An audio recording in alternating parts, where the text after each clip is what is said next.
Hey guys, this is Johnny at SoCal EMS, and what we're going to be reviewing today is going to be joint and long bone immobilization.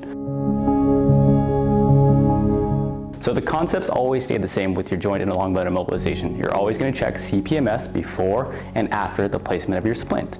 If you're going to splint a joint, you have to splint the bone below and above the injury site. And if you're going to splint a bone, you have to immobilize the joint above and below the injury site. So some of the tools that we're going to use in order to splint these injuries effectively are cardboard splints, which we use in conjunction with padding as well as taping it in place. We have air splints, which we will wrap the injury site with and then remove the air with a pump to immobilize the injury site, as well as SAM splints.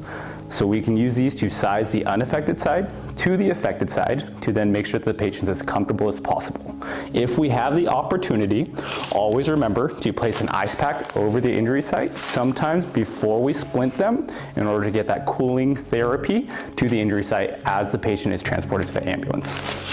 Also, in addition to, if you have an upper extremity injury, such as a clavicle, an elbow, a wrist, and we want to mobilize the arm entirely, we can use a triangular bandage. So what we're going to do today is we're going to demonstrate how to immobilize a wrist injury.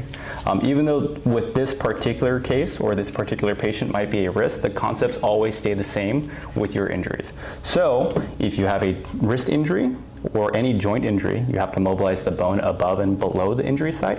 And if you have any long bone injury, you have to mobilize the joint above and below the injury site. Okay, so with Anthony here, we're going to simulate that his left wrist is injured. So in order for us to measure this correctly, we're going to use the unaffected side as our measurement. So we will find where our wrist is. One thing I like to do is I like to make a little grab point for his hand. So we'll place this onto his hand, and then with all of these SAM splints, we're going to ensure that it kind of cups and makes it a little bit more strong for that splint to work. All right, so we'll place this on the affected side. So as we place this here, we're going to always check for CPMS. So we're going to ask him, sir, can you feel this here? Can you feel that there? Go ahead and wiggle your fingers for me. And what finger am I touching? The ring finger. The ring finger. Perfect. So we're going to then wrap our gauze to stabilize the splint. And there's a couple of different methods that I've learned over the years in order to secure this. One thing that I like doing is I will take my shears, cut this here, we'll fold a flap, cut through the center. You make 2 ears to then tie your gauze into place.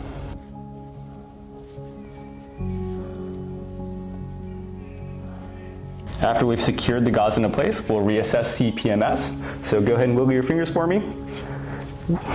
What finger am I touching? The ring finger. And then can you feel this over here? Mm-hmm. Can you feel this over here? Yes. So since he does have an upper extremity injury, one thing that we'd like to do is make him as comfortable as possible, and we can use a triangular bandage. So we're going to go ahead and let him go into a position of comfort. We're going to get our triangular bandage. And one of the big takeaways with these is a lot of people tend to do these incorrectly. So what you always want to do is you want to find your triangle. The top of your triangle, you're going to make a knot, and this creates a pocket for your patient's elbow. Once we place our knot into the top of the triangle, we're going to place the knot at the patient's elbow, and we're going to bring this up into the patient, and then secure this. Once we secure our triangular bandage, we'll then reassess our patient's CPMS to ensure that we haven't caused any harm during this process. Can you feel that there? Yes. So then wiggle your fingers for me. What finger am I touching? The ring finger. Perfect.